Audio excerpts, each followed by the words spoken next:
farce or piss, the sound of public gay blue films, the gush that sweeps across the facial fields.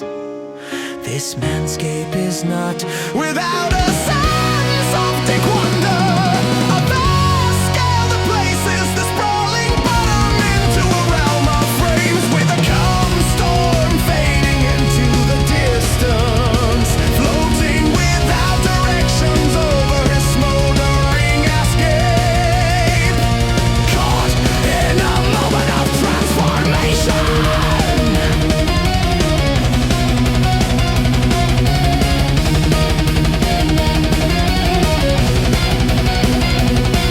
These days of anatomic, malignant nature approached one another in an unpleasant way, frozen in the act of speech, desperate to express his gape, created in a shape to accommodate a wide variety of semonic forms.